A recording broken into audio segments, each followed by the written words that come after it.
Segera sesudah doa paduan suara malaikat yang setia dan gerakan dalam Allah, aku melihat di bawahku, tak jauh dari dan di sebelah kanan banyak bayang-bayang, suatu bola gelap yang lain muncul. Mataku menatap lekat padanya.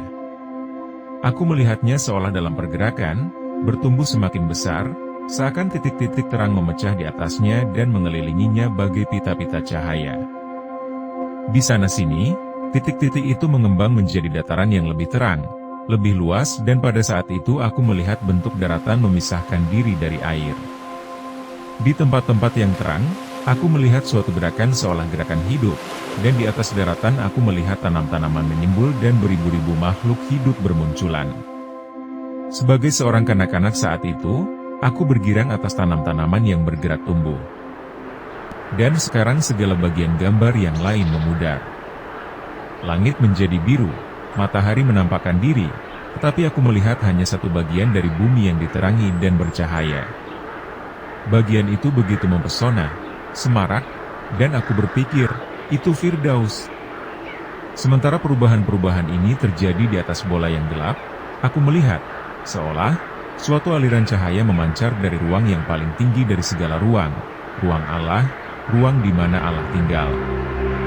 Seolah matahari terbit lebih tinggi di langit, seolah pagi yang cerah merekah. Itulah pagi pertama. Tak satu makhluk ciptaan pun yang mengetahuinya. Tampak seolah segala makhluk ciptaan itu telah berada di sana selamanya dalam keadaan mereka yang tak bercacat dan tak bercela. Sementara matahari semakin tinggi, aku melihat tanam-tanaman dan pepohonan bertumbuh dan bertambah besar. Air menjadi semakin jernih dan bening, warna-warni semakin murni dan cemerlang. Segalanya sungguh indah menawan tak terkatakan. Pada waktu itu ciptaan tidak seperti sekarang. Tumbuh-tumbuhan dan bebungaan, juga pepohonan memiliki bentuk-bentuknya yang lain. Dibandingkan dengan yang ada sebelumnya, sekarang semuanya lebih liar dan lebih serampangan bentuknya, sebab semuanya sekarang mengalami degenerasi yang luar biasa. Kalau melihat tanam-tanaman dan buah-buahan dari kebun kita, buah persik, misalnya, yang di daerah selatan sebagaimana aku lihat, amat berbeda dari buah-buahan kita, begitu besar, begitu elok dan lezat.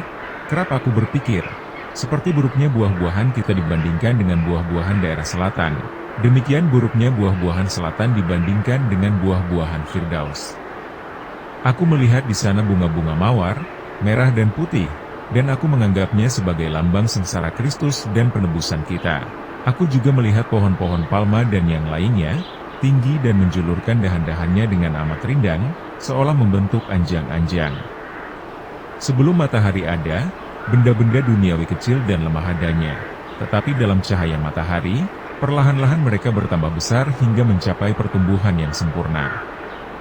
Pepohonan tidak tumbuh rapat. Dari segala macam tanam-tanaman, setidaknya yang besar-besar, aku melihat hanya satu dari masing-masing jenis, dan mereka berdiri berjauhan seperti semayan yang ditata di ladang. Tumbuh-tumbuhan amatlah subur, hijau segar, dari jenis yang murni, sehat dan bebas kerusakan. Tak suatu pun yang tampaknya mendapatkan atau membutuhkan perhatian seorang tukang kebun duniawi.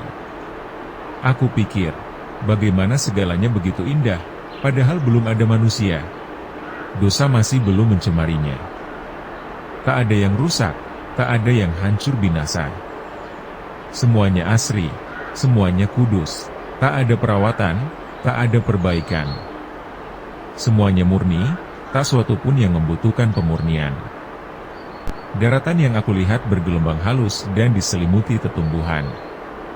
Di tengahnya terdapat sebuah mata air, dari sisi-sisinya memancar aliran-aliran air, saling bertemu satu sama lain dan bercampur kembali. Aku di sana pertama-tama melihat suatu gerak lembut seolah gerak kehidupan, dan lalu aku melihat makhluk-makhluk hidup. Sesudahnya, aku melihat di sana-sini, di antara semak-semak dan belukar, binatang-binatang menyimbul, seolah baru saja terbangun dari tidur. Binatang-binatang itu amat berbeda dari masa-masa sesudahnya, sama sekali tidak takut-takut. Dibandingkan dengan binatang-binatang pada masa kita, mereka ini tingkat keunggulannya nyaris sebagai manusia dibandingkan hewan liar. Binatang-binatang ini begitu murni dan anggun, gesit dan riang gembira. Tak ada kata yang dapat mengungkapkannya. Banyak dari antaranya yang tak aku kenali, sebab aku lihat sangat sedikit saja yang seperti binatang-binatang yang ada pada kita sekarang. Aku melihat gajah, rusa, onta dan bahkan unicorn. Unicorn ini juga aku lihat dalam bahtera. Hewan ini luar biasa lembut dan penuh kasih sayang, tak setinggi kuda, kepalanya lebih bulat bentuknya. Aku tak melihat ada keledai, tak ada serangga-serangga, tak ada makhluk-makhluk yang jelek dan menjijikan. Makhluk-makhluk terakhir ini selalu aku anggap sebagai hukuman atas dosa. Aku melihat beribu-ribu burung dan mendengar kicauan paling merdu seperti di pagi hari. Aku tak melihat burung-burung pemangsa, pun aku tak mendengar lengguhan binatang. Firdaus masih ada, tetapi sama sekali mustahil bagi manusia mencapainya. Aku melihat Firdaus masih ada dengan segala semaraknya yang mempesona.